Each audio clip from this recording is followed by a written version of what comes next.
வணக்கம். பைபிளை முழுவதுமாக வாசிக்கும் நம் லட்சிய பயணத்திற்கு உங்களை அன்புடன் வரவேற்கிறேன். இன்று நாம் இணைச்சட்டம் நூலில் 1வது அதிகாரத்தை வாசிக்க இருக்கிறோம். இதுவரை நாம் மொத்த நூல்களில் 12.87% நூல்களை வாசித்து முடித்துவிட்டோம். இன்னும் சில நூல்களை முடித்தால் நம் பயணம் வெற்றிகரமாகும். இன்றைய வாசிப்பின் மூலம் அந்த இலக்கை இன்னும் முன்னோக்கி நகர்த்துவோம். வாங்க தொடங்குவோம். தூற்றுவாய்.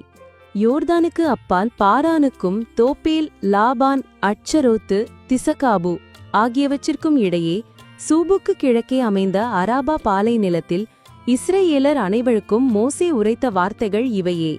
காதேசு பர்னேயா என்ற அந்த இடம் ஓரேபிலிருந்து சேயீர் மலை வழியாக 11 நாள் பயண தொலைவில் இருந்தது. இஸ்ரேல் மக்களுக்கென ஆண்டவர் கட்டளையிட்ட யாவற்றையும் 40வது ஆண்டின் 11ஆம் திங்கள் முதல் நாளன்று மோசே அவர்களுக்கு உரைத்தார். எஸ்போனில் வாழ்ந்த எமோரியரின் அரசன் சீகோனையும் எதிரேயே அருகே அசித்தரோத்தில் வாழ்ந்த பாசானின் அரசன் ஓகையும் முறியடித்த பின்னர் யோர்தானுக்கு அப்பால் மோவாபு நாட்டில் பின்வரும் இந்த சட்டங்களை மோசே எடுத்துரைத்தார். அவர் கூறியது, ஆண்டவராகிய நம் கடவுள் ஓரேபில் நமக்கு உரைத்தது. இந்த மலைப்பகுதியில் நீங்கள் நெடுநாள் தங்கிவிட்டீர்கள். புறப்படுங்கள், எமோரியரின் மலைப்பகுதி நோட்டி பயணமாகுங்கள். சமவெளியிலும் குன்றுகளிலும் பள்ளத்தாக்கிலும் நெகேபிலும் கடற்கரையோரங்களிலும் வாழும் எல்லா மக்களிடமும் செல்லுங்கள். கானானிய நாட்டுக்கும் லெபனோனுக்கும் யூப்ரட்டீசு பேராழ்வரைக்கும் செல்லுங்கள். இதோ அந்த நாட்டை உங்கள் முன் வைத்துள்ளேன். ஆண்டவர் உங்கள் மூதாதையராகிய ஆபிரஹாமுக்கும் ஈசாக்குக்கும் யாக்கோபுக்கும் அவர்களுக்கு பின்வரும் அவர்கள் வழிமரபினருக்கும் கொடுப்பதாக ஆணையிட்டு கூறியபடி நீங்கள் போய் அந்த நாட்டை உரிமையாக்கிக் கொள்ளுங்கள். மோசே தலைவர் நியமித்தல். அப்பொழுது நான் உங்களுக்கு கூறியது, என்னால் தனி ஆளாக உங்களை தாங்க முடியாது. உங்கள் கடவுளாகிய ஆண்டவர் உங்களை பலுக செய்துள்ளார். இதோ இப்பொழுது நீங்கள் விண்மீன்களைப் போல் பெருந்திரளாய் உள்ளீர்கள். உங்கள் மூதாதையரின் கடவுளாகிய ஆண்டவர் நீங்கள் இப்பொழுது இருப்பதை விட 1000 மடங்கு உங்களை பெருக செய்வாராக. வாக்களித்தது போல உங்களுக்கு ஆசி வழங்குவாராக.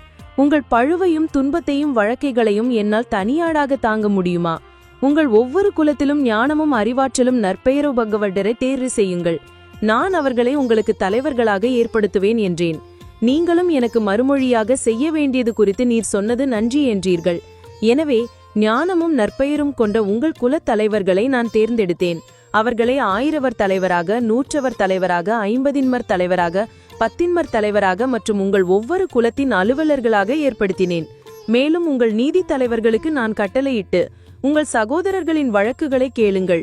ஒருவனுக்கும் அவன் சகோதரனுக்கும் இடையே அமுதோடு தங்கும் அந்நியனுக்கும் இடையே நீதியின்படி தீர்ப்பிடுங்கள். விருப்பு வெறுப்பின்றி தீர்ப்பிடுங்கள். உயர்ந்தோனுக்கும் தாழ்ந்தோனுக்கும் ஒன்று போல் செவி கொடுங்கள். எந்த மனிதனுக்கும் அஞ்ச வேண்டாம், ஏனெனில் நீதி தீர்ப்பு கடவுளுக்கே உரியது. உங்களால் தீர்க்க இயலாததை என்னிடம் கொண்டு வாருங்கள், நான் வழக்கை கேட்பேன் என்றேன்.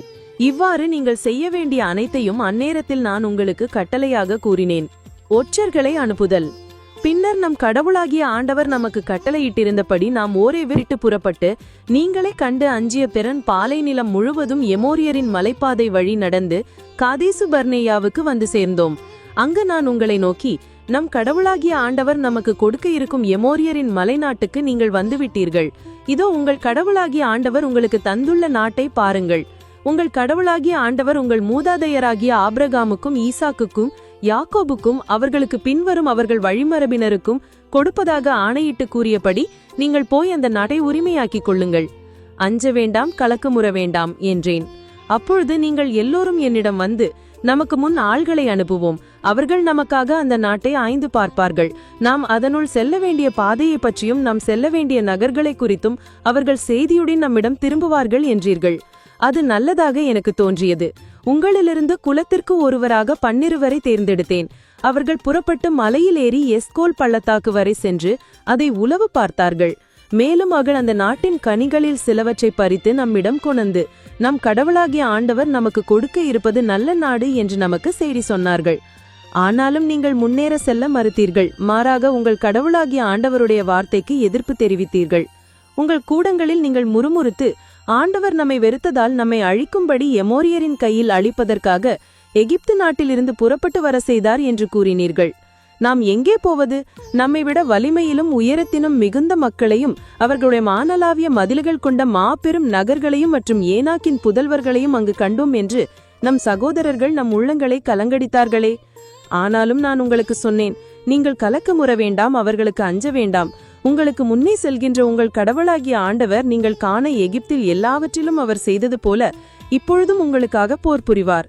பாலை நிலத்தில் நீங்கள் நடந்து வந்த வழிகளில் எல்லாம் இங்கு வந்து சேரும் வரை ஒருவன் தன் மகனை தூக்கிச் செல்வதைப் போல உங்கள் கடவுளாகிய ஆண்டவர் உங்களை தூக்கி வந்ததை கண்டீர்களே. ஆயினும் இவைகளுக்கு பின்னும் நீங்கள் உங்கள் கடவுளாகிய ஆண்டவரை உறுதியுடன் பற்றவில்லை. பாளையம் இறங்கத்தக்க இடத்தை உங்களுக்காக தேடவும், நீங்கள் செல்ல வேண்டிய வழியை உங்களுக்கு காட்டவும் இரவில் நெருப்பிலும் பகலில் மேகத்திலும் உங்கள் முன் அவர் நடந்து சென்றாரே.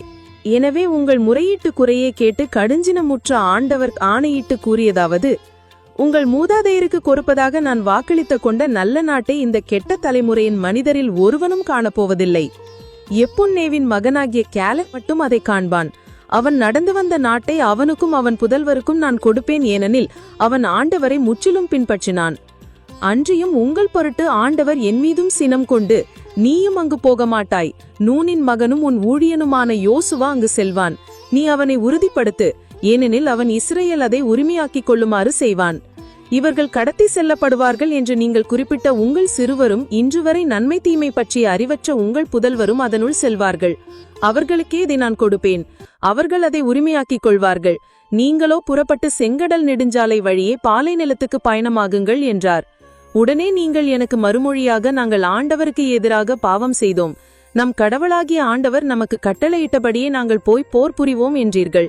பிறகு நீங்கள் ஒவ்வொருவரும் போர்க்கோலம் பூந்தீர்கள், மலை மீது ஏறி போவது எளிது என்றும் எண்ணினீர்கள்.